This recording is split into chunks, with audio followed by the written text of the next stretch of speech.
G'day everybody, it's Cape Rugby TV, as you know, and with my usual introduction, of course, Wednesday night we bring you your favourite Cape Rugby TV show, all about rugby in Western Province, and specifically focusing on sevens at the moment. Big thanks to Hisense, who has come on board as a technical partner to Cape Rugby TV.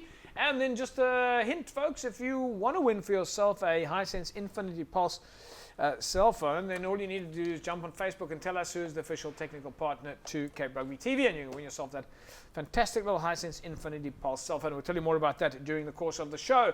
On the show with me tonight, and a long time overdue, Donny Isaacs, PR from Kells River. Donny, nice to have you back. JP, thanks for having me. It's been a while, and very happy to be back. I believe there was some great action on the 7th circuit, so yeah, and lovely to be back. And the man who's been making inroads in the broadcasting world, Ricky Petersen. Hello, Ricky. JP, good to be back. Hi there. Hi to the viewers out there as well. Lekker. Nice to have you back. Yeah, of course, we've got to talk to you about the Western Province Sevens. You and the women's team, both in the finals. Congratulations on that, by the way. Thank you, JP. We're going to talk about the details around that a little bit later. But, folks, the Sevens series continues.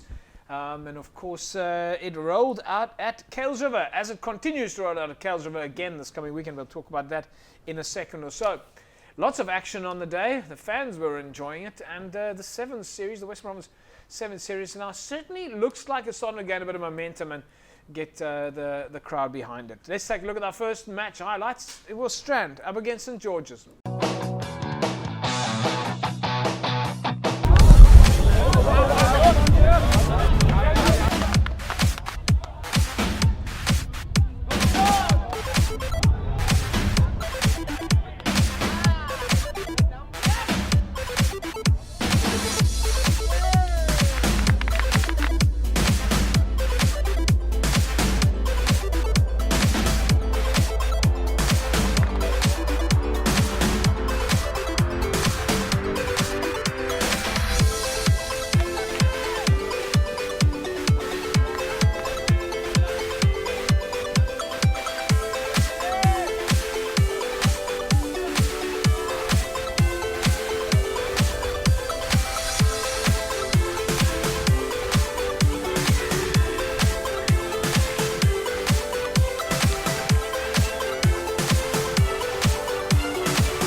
Interesting match there, folks. Strand and St. George's. Of course, Strand walking away with the victory there over St. George's, 21 points to 12. Donny, some nice action there.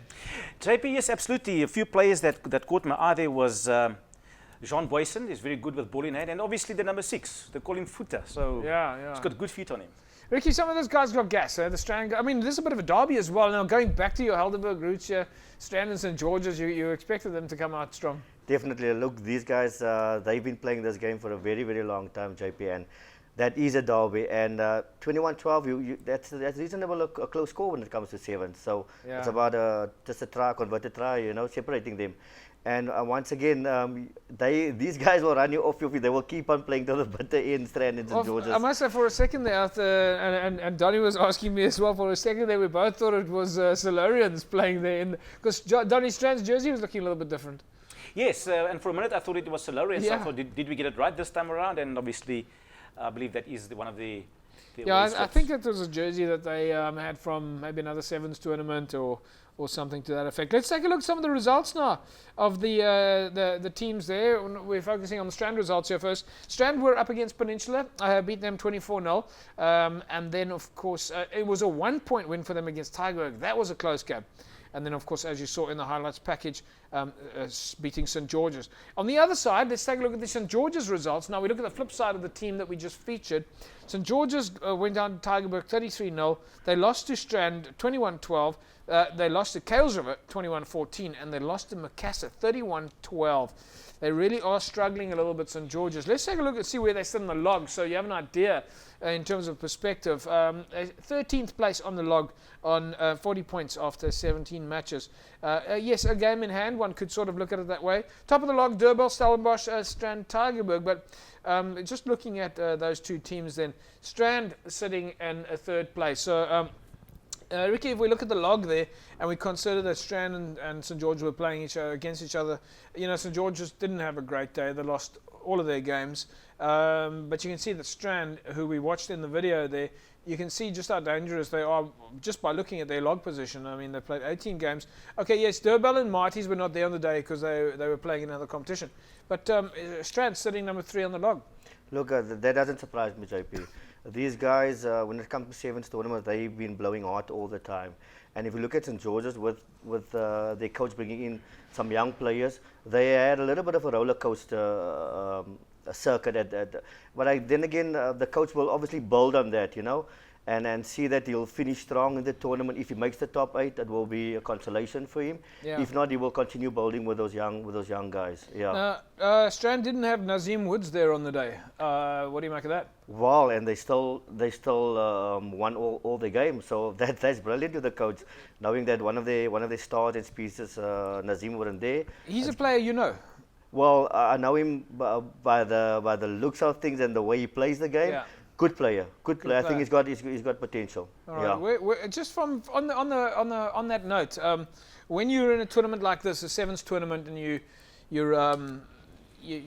playing time and time again, and there's obviously coaches out there scouting or maybe scouting, but people like yourselves are having a look. What are the kind of things that a coach or a player should be doing at this level to take a step up? Well, I always say that. Like these guys are playing at club level at the moment, but you need to think like a provincial player when you play at club level. Yeah. Because you need to set the goal for yourself, and physicality will always play a very important role. Know that you have to make your tackles. Know that you have to be able to have the vision to offload a ball left to right, to pass a ball at least 12 to 15 meters left and right. You gotta have those skills. And communication skill is one of the most important things when it comes to sevens. Communication, yeah. Donny, I'll bring it back to you. This week, I was more impressed this week than last week, because last week, and I think I mentioned to Ricky as well. Oh, in fact, you were of course absent last week, I think. But we've spoken about it before. The players accelerating into space. Over the last few weeks, they weren't accelerating into space as much. And they also weren't really letting the ball do the work for them, so to speak. But this week we saw a lot more of that. JP, absolutely, and I think you hit the nail on the head there. I think the bigger players still want to run over the defender, but in the sevens game, it's a leveling factor. So there's no room for Bakkies Botha in this game. Absolutely, or a Victor Matfield. So, so yes. And like Ricky said, you have to be able to pass the ball at least 10 meters to both sides, because you want to stretch the game over the field, and that's the whole idea. Yeah. Stretch the defense. Yeah. All right, folks, let's move to our next game. Ricky, this one will be interesting for you to watch. Tygerberg up against Hands and Hearts. For personal reasons, I tell you, Hands and Hearts are on fire at the moment.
Well, as much as I said that Hands and Hearts are on fire at the moment, it didn't go their way against Tygerberg.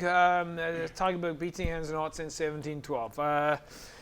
Ricky, just looking at the clip there, we know that you were, of course, in Nelspruit with the Western Province Rugby 7 side in the finals there. So you were, we sadly missed you on Saturday. But looking at the clip, your opinion of Tygerberg, that came away with a victory? Well, the score doesn't surprise me. I mean, that is also like a little derby when it comes to Hands and Hearts and Tygerberg playing sevens against one another. Yeah. The score was quite close, 17-12. I'm not surprised with Hands and Hearts losing that close to Tygerberg because they nearly beat Marties. I think a week or two ago they drew with Marties. Yeah. With a little bit of luck on their side. Marties had, I think, 2 yellow cards as well, and they could have won that game.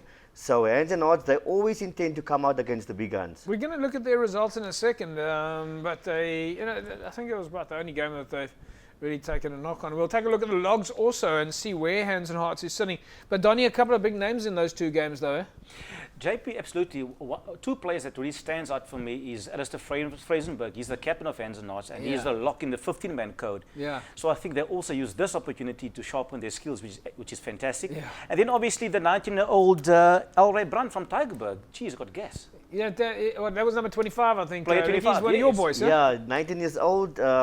Plays under 21 for the club, and then I would bring those boys through, give them 15 minutes, 10 minutes, 20 minutes just to nurse them through the senior system. But he's doing really well. All right, folks, let's quickly take a look at the team's results. We once again take a look at the results of the 2 teams that played. Tygerberg beating Goodwood 45 points to 5. As you saw, they beat Hands and Hearts 17-12, then beating St George's 33-0, and then as you can see, they had 4 games on the day. The only game that Tygerberg lost on the day was against Strand, and we've already seen how dangerous Strand can be. Let's take a look at the Hands and Hearts results now. Hands and Hearts beating Noordlikers 33-7. They beat Elsie's 40 points to 5, and then as you saw, of course, they went down to Tygerberg. So where does that put Hands and Hearts on the log? As we mentioned earlier on, Durban is on the top of the pile, Stellenbosch, Strand, Tygerberg, Macassar, Hands and Hearts sitting in 6th place.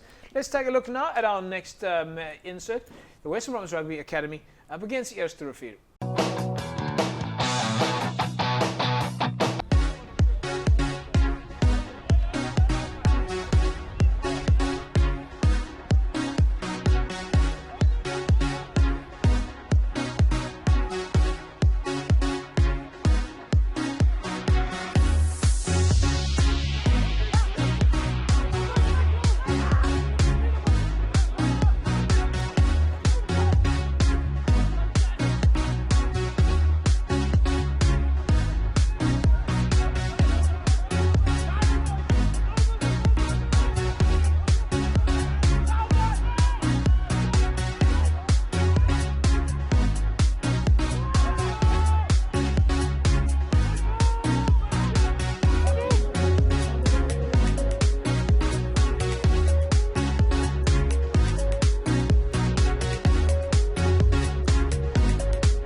Then there was, of course, the Western Province Academy against Eerste Rivier, and well, it was a win for the Academy. It looks like they're starting to get a little bit more warmed up at the moment.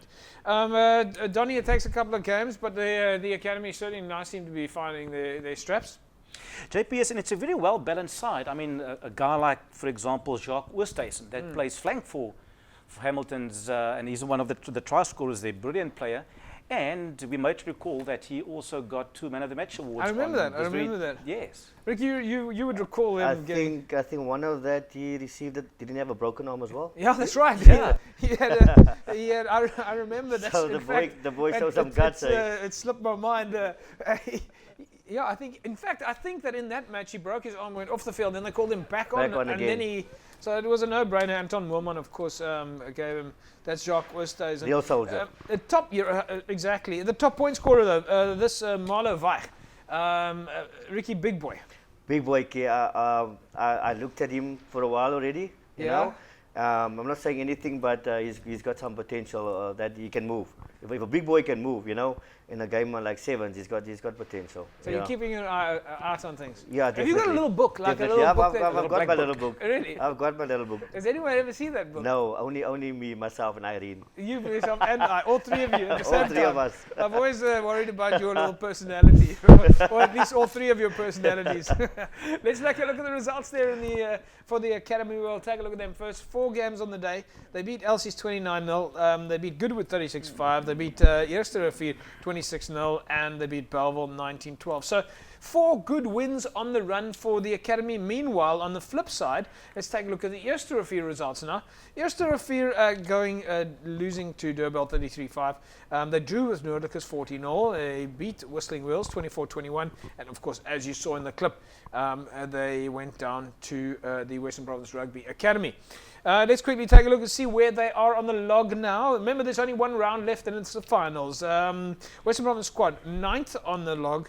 And of course, Eersterrivier sitting on 15th place on the log. So it's a very tight one there now. It's going to be over the next round. Donny has 1 more round to play, and then it's into the final. So the guys are going to now have to. I mean, Eersterrivier, for example, and Elsie's, they're sitting at 15 and 16 on the log. And so it takes the top 16. Goodwin Prudential are below them, but it takes the top 16 to make it.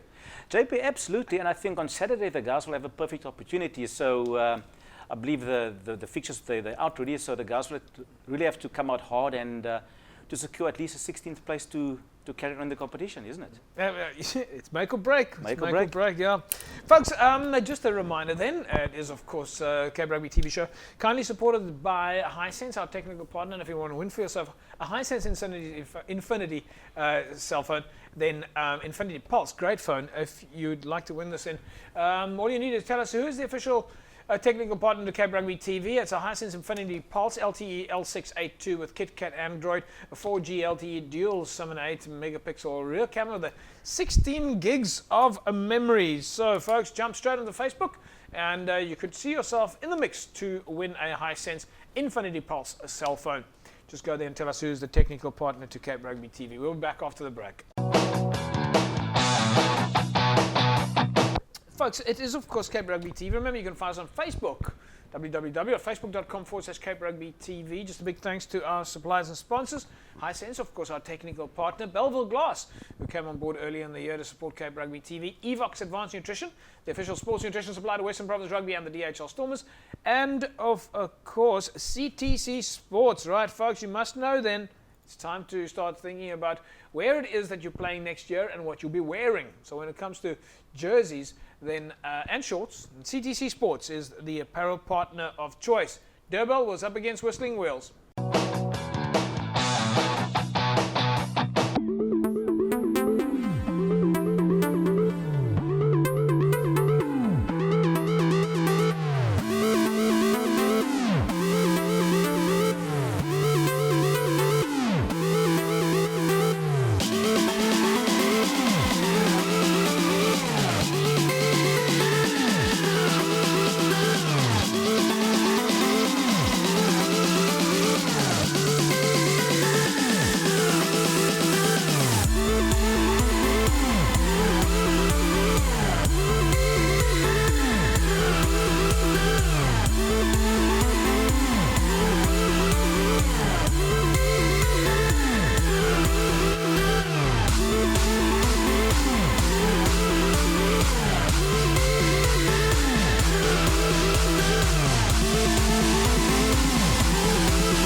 for Durban and the boys, and of course Whistling Wheels, and didn't go Whistling Wheels Day on the result.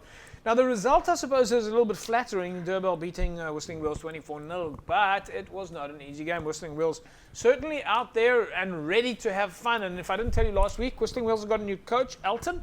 Many of you would know him. I think he coached at Belhar for a little bit, and he's now moving to Whistling Wheels to go and have a little bit of fun closer to home, and that's the kind of coach that you want. You want a coach from the neighborhood, someone who looks after the club. All right, guys, Durban, Ricky, it looked easy, but not really as easy as it looks. Yeah, to me it kind of looked like the guys struggled to get onto the ball and stuff. There was a lot of mistakes, or one team played to the other side and errors were made, and then the other team goes score, But then again, that's sevens, Donny. Ricky, yes, and you know what? This is the type of game where you really get your game breakers. A guy like, for example, Tsepo Manaka, he's on 71 points scored in the tournament thus far, and Etienne Sarge, for example. So these are key players, and you can look at all the other clubs as well. They've got brilliant players, and as you would know, you need that game breakers to pull it through for the end of the day. Donny, very important. Game breakers, like you say, it's either they win or they can lose the game for you. Yeah. And you know what? These games are so fast, even the referees can't keep up anymore. I believe there was one referee, and we will not mention his name, pulled a hamstring on Saturday, so you will know who he is. All right, and the referees, I tell you something, the referees have got a bit of work to do. I mean, you've got to be fairly fit. But hang on, I just got to go back to the Durban game here. Ricky, obviously, if you want to win a game, you've got to finish the move. Definitely. I mean, and looking at the highlights, I mean, it was like playing to see Whistling Wheels were on their way to go score, and then just one bad pass.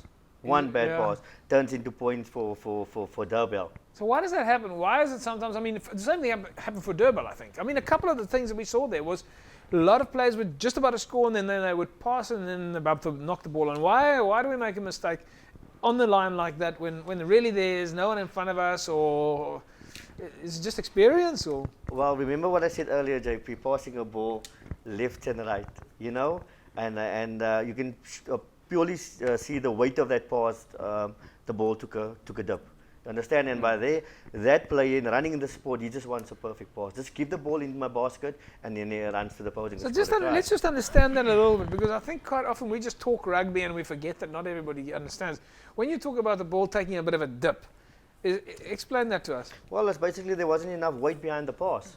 It's the player running with the ball, just somehow getting rid of the ball, and not making sure to pass the ball in the with enough velocity. Exactly, enough velocity into the players into the players' hands. Now, JP, how good did the support player communicate? Yeah. Did he show his target? Meaning, did he show where his hands were? And those are basic things about rugby. We, as a youngster, you are taught to show your hands. Pass the ball. We got to talk. This is where I am. I'm this far. I'm this close away from the ball carrier. Yes, so those stuff stay important. Yeah. I remember when I was playing rugby back in my day, the coach used to say that the players had to shout red or green, and then red was on the left, and then green was on the right. So then the player would know if he had to pass the ball left or right. Exactly. If I can just say that one. But I couldn't understand, why did we have to have it color coded? Okay. Because I never knew what was red and which was green. Why couldn't they just say left or right? I would have understood that. Well, I felt like I was going through the robots. Like I had to hit the brake if he said a red. JP, the other thing with the sevens game is sometimes you'll find that the try is on in the corner. Yeah. But then the team is maybe lacking with a few points, so then they want to try and get the ball as closer to the poles for the conversion. And that might just be the mistake, because once they pass the ball inside for the closest player to score at the poles, that's where they drop it, to stay in contention and to keep the margin close. Close. Now that is what happened. Well, JP, this on the communication side, like you said, the red, yellow, green, whatever. I've got this little phrase that I use with my players. It's one or two things. It's either you communicate in this game, You know, you've got to be loud and verbal. Otherwise, you could play table tennis and you don't have to talk to anyone about yourself. You just have to hit the ball. You just hit the ball. Hit the ping pong ball. All right, folks, let's look at the results from Durban now. Durban, of course, beating Whistling Wills 24-0, 33-5 over Yesterofeer, and then Whistling Wills, who was the counterpart in the video, beating Yesterofeer 21-24, at least losing to Yesterofeer. Whistling Wills then went down to Kuilsriver, and then, as you saw, they went down to Durban. Just once again, Hisense Infinity Pulse. If you want to win yourself this Hisense Infinity Pulse LTE 682, then just go to Facebook and tell us who is the official technical partner to Cape Rugby TV. We'll take an ad break, and when we come back, we'll take a look at some of the highlights from Kuilsriver, Bellville, and of course the Western Province Rugby Academy. Back in a sec. All right, folks, as we said, we're going to check out the highlights of some of the other matches. Let's first catch up now with Kuilsriver against St. George's. Donny will be happy with this.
Right, so Kuilsriver and St. George's. Before we go to the results of the two teams, let's just quickly look at the logs and see who's standing where. So we're looking for now the two teams there. St. George's are sitting in 13th place, Kuilsriver in 7th. All right, Kuilsriver played 17 games, St. George's has played 17 games. So Kuilsriver and St. George's. So Donny, Kuilsriver, your boys are a little bit better off at the moment, but so it looked like they're in a safe spot. JPS, I think what also impressed me just the night before we had our presentation ceremony, and the guys pretty looked good on the day. 4 players in particular, Griffith Temba, you will see the one with the strapped knees. He's our first team lock, but he's doing well on the 7th circuit. Yeah. We also have Llewellyn Moorman and obviously Jared Pennings, who sits on 119 points at the moment. And then I think one of the players that's really consistent week in and week out is a guy by the name of Ronaldo Conradi, and you might remember him. He was the one that you interviewed, and he pulled the mic towards him.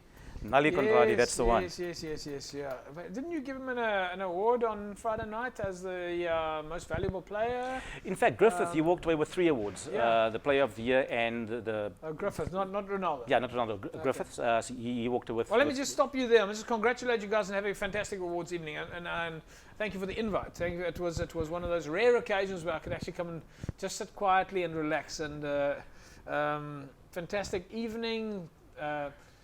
I'm just sorry, Ricky Petersen wasn't there. I was gonna attend it, but unfortunately I had to do duty for the union.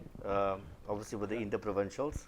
JP, I would have loved to be there. For God, King and country, eh? Like exactly. Kind of Exactly. like first things first. A higher level calls, you got to go there first. Got to. It's a job. But it was a fantastic evening. I think the red carpet. I mean, you guys had so many trophies. I thought I was at the Union Awards. I've never seen so many trophies in a long time. JP, it's not, you know, like I said on the night, we award and reward on and off the field performance. So it's not just players, it's also people that make a valuable contribution off the field and you know, in the community. For example, people like Aziza that does duty in the kitchen, for example. We acknowledge those kind of people as well. People like yourself that does a lot of work for rugby in general. we acknowledge those as well, and so the list goes on and on and on. Yeah, Ricky, important though that we think about, we remember the behind the scenes people. Those are the people that make things work for your club, you know. You can't say thank you to them enough. Am I right, Donny? The energy that those people put in and the passion, it's unbelievable. Just tell us, while we're on that topic, tell us a little bit about the management team behind the Western Province Rugby 7 side. Well, I've got a manager, obviously Bobby Hubert. Yep. He's also the head coach of the Sevens of Durban. Yes. And he's also my assistant coach at this is of course the reason that he wasn't there on Saturday. Exactly. I was asking the guys where he was, yeah. Exactly, so we had to do some duty. IPT. So he's your manager? He's and my physios manager. and Physios, well, I have a fitness conditioner, Rifat Jappi. yes, of course he was a collegians. Oh, and yeah. he works with HPC with the Stormers, right? He works with the Stormers. I think that this guy is great. I mean, honestly, he's full of energy. And I think the union can be proud to have Rifat Jappi on board. Yeah, fairly, he's quite fit himself. He's quite fit himself. He never stops. Yeah. He never stops, this boy. And I was just glad that the union sent him along with us. Yeah. Just tell us a little bit before we go to the Strand Tigerberg highlights. You guys made it in the final. The ladies as well also made it in the finals. Western Province. Didn't couple of knocks. You guys took a couple of maybe I wouldn't say the bounce of the ball, but a couple of hard, unlucky moments for you in the sevens on the day. Well, JP, it's still a tough pill for me to swallow at the moment. I can tell you that. You know, it's great to play in the final, but it's even 10 times greater to win a final. And at a stage we led 29-5 with about 9 minutes to go, and then the nightmare step in. What any coach, you know, wouldn't like that to happen. You know, I have a nightmare like that. That's when the injuries came. Then when I lost all my physical boys, and then the Bulls came and they dominated every facet. Your line-outs, your scrums, your kickoffs, and if you don't get hands on the ball, you can't play the game. So I believe you had something like 4 or 5 injuries. Four injuries. We lost our captain Donny in the quarterfinal already with a fractured tibia, and then we went into the semi-final with 11 and into the final with 11 players. Jason Creel off shoulder, Cheslin Roberts badly sprained ankle, Anthony Taylor with a swollen finger, who actually was nominated as player of the tournament. I saw that on Facebook. I saw a nice picture of him with Paul Delford. Which was brilliant. Yeah. And then we had Ivan Bartels with the most tries. I know Boland player got it due to, I think it was, I don't know, a bit of confusion. So let me just explain this to me. Ivan Bartel was the player of with the most tries of the whole tournament. And they gave the tournament man of the match to somebody else. They gave it to a Boland player. I don't know what's going on with these statisticians, folks. Apparently a confusion with the submission of stats. Laat ek nou vir julle net so once and for all say, okay, if you are going to do a man of the tournament thing, okay, it's very simple. You take your hand like this and you count. 1 try, 2 try, 3 try, 4 try, 5 try, 1, 2, 3, 4, 5. Other hand as well. 6, 7, 8, 9, 10. Okay, I got my man of the match. All right, that's how you do it. All right, let's go and check out Tiger against the Strand.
Strand and Tygerberg, of course,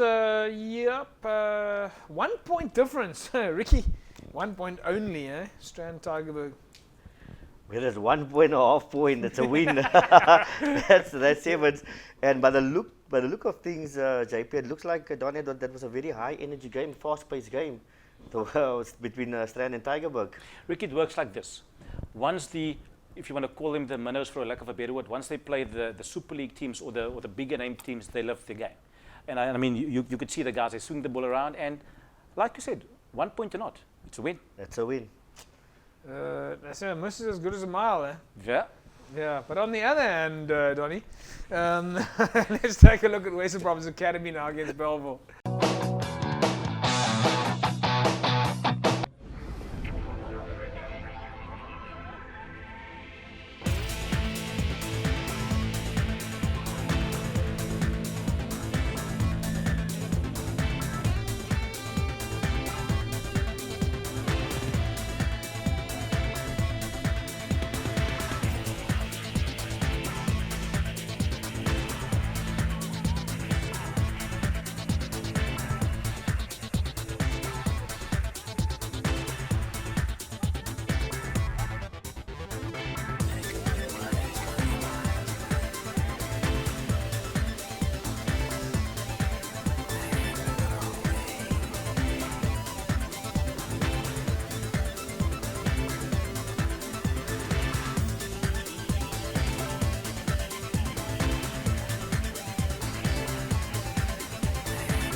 The Western Province Academy, they're showing their strength against Belleville.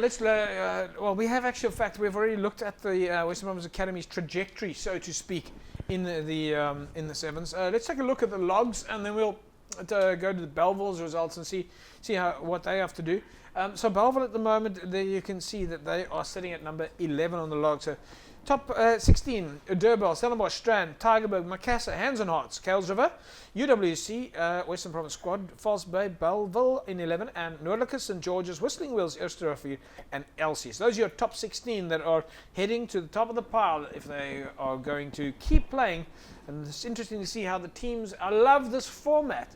I love the fact that I absolutely love this style of sevens. I know that people say, oh, you must enter a team, and if you can't play, then you mustn't do it, and all that. That's absolute nonsense. This tournament is carried on, and I love the fact that this tournament started with 24, and as the teams were not able to keep up, they were allowed to withdraw, and so the pool got smaller, and we ended up with 16. I mean, it allowed because there was thinking out of the box, because there was a little bit of more flexibility around the style of tournament. Ricky, we were able to carry on playing.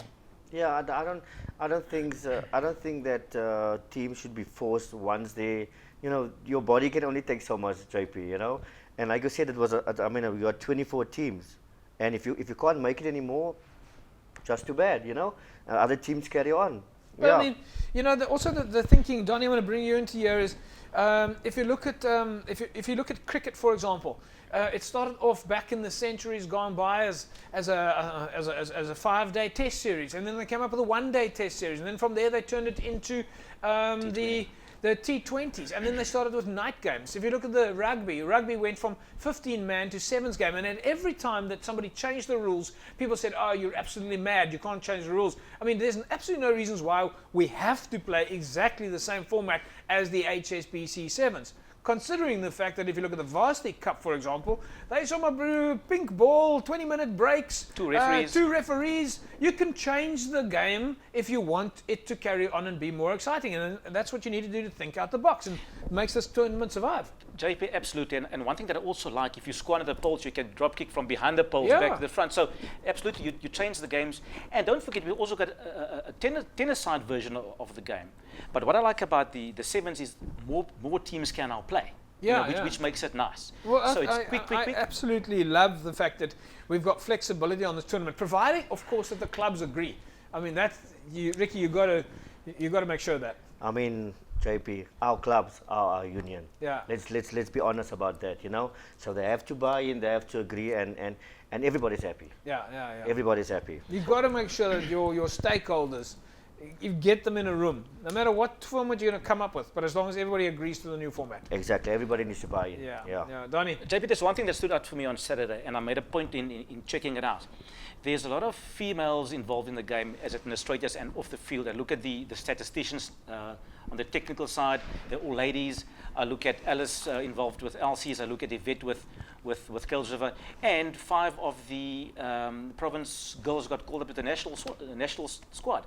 So that's absolutely awesome. LCs had a braai under the trees there, and it was arranged by their team manager, who's a lady. So well done to the ladies. Right, folks, we're going to take an ad break. When we come back, we'll take a look at Macassar Goodwood and LC Shafir. Back in a sec. Welcome back, everybody. It's Cape Rugby TV. Right, so we've given you opportunity to go onto Facebook. Remember, the competition runs after the show. And in fact, right now you can jump on there and just tell us who is the official technical partner to Cape Rugby TV. And you can put yourself in the mix to win a Hisense Infinity Pulse cell phone. Congratulations to last week's winner, Colleen Walters. She walks away with a Hisense Infinity Pulse cell phone. And if you want to have a chance at winning this, just go to our Facebook page and tell us who is the official technical partner to Cape Rugby TV. Macassar St. George's.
So Macassar beating St. George's 31-12, beating Noordlikers 45-5, and then beating Belleville 29 points to 7. Macassar is one of the danger sides, folks. Let's take a look at the log there. Durban, Stellenbosch, Strand, Tygerberg, and Macassar is in top spot. There you see it. All right, Ricky, how dangerous is Macassar? Remember, JP, I told you before, watch out for Macassar. They are an exciting team. They are a fit team. I know they're a fit team. Their coach is Owen McGallum, and that guy believes in fitness. Yeah. He believes in fitness, and I think the two of us had a chat at one tournament, and your money wasn't Macassar, remember? And they won that game. They won that game. Could have gone anyway, though. Could have gone anyway. Could have gone anyway, right? So Macassar, and they're, as we said, they're a dangerous side. But the thing I love about Macassar is just how many Cape Rugby TV guys, the coolest guys. We go to Macassar, and when we're at the rugby, they're always sitting, and they've got their little corner. And whenever I walk around there, we end up having a chat, and I have to make as much fun. I've got to make as much cut of the players as possible. You have to. All right, guys. But the best bunch of guys, and I love the fact that, I actually said to the guys why we got such a big viewership in the Helderberg Basin. I think it comes from before we were on DSTV. You could get the signal very clearly all the way from Tygerberg transmitter all the way through to the Helderberg region. To the Helderberg region, but all the way to Salarius Pass. Correct. So we've got such a great bunch of guys watching the show there. And so Macassar, Esterfield, Whistling Wheels, St. George's, Strand United, Gustra, all of you guys, not Gustra, of course, St. George's is there, but lekker, thumbs up. Our last clip of the show, second last at least, Western Province Academy up against Goodwood.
Right, folks, because we're running a little bit tight in time, we're going to go straight to the next clip. That was, of course, Elsie's again. No, hang on. That was, of course, the Academy against Goodwood. We'll touch on their scores and logs in a second. But first, let's quickly take a look at Hands and Hearts up against Elsie's Rafir.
Folks, so we're running a little bit low on time now, so a good win there for Hands and Hearts beating Elsie's Rafir. Let's take a look at the logs now just quickly to see who has some work to do. Starting at the bottom, Elsie's is right at the bottom, so they've still got a chance to stay in the top 16. Eerste Rafir, Whistling Wills and St. George's, and then it's Noordlikers and Belleville, False Bay and the Western Province squad. At the top of the pile, Durban, Stellenbosch, Strand, Tygerberg, Macassar, Hands and Hearts, Kuils River and UWC. Hands and Hearts and Elsie's, Ricky, they're in the mix, but Elsie's going to have to still work a little bit. That's why it's going to be a killer round on Saturday with JB. Yeah, it's going to be a killer round.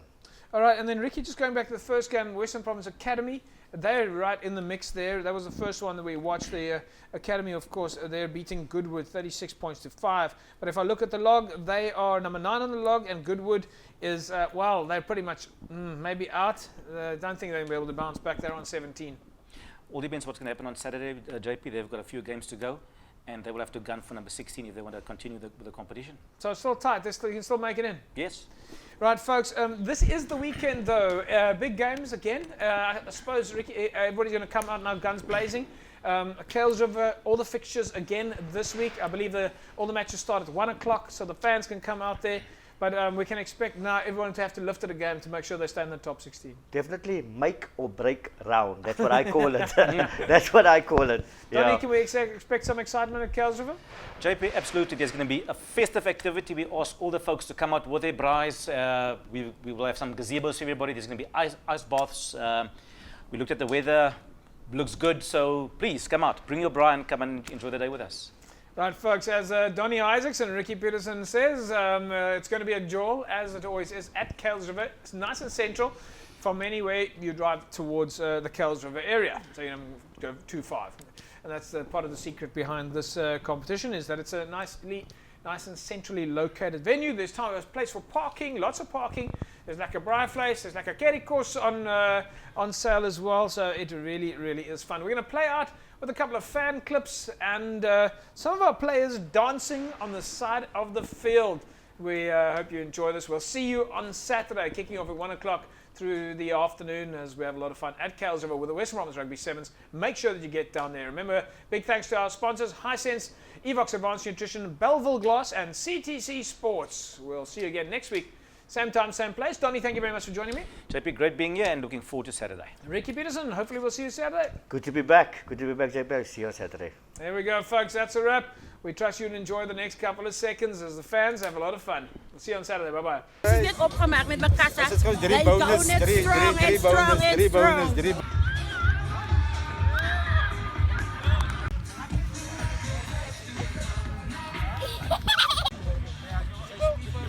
Boys. Rugby. Come on, come on. Dankie JP man. Ons waardeer dit baie dat jy ons 'n bietjie kan expose.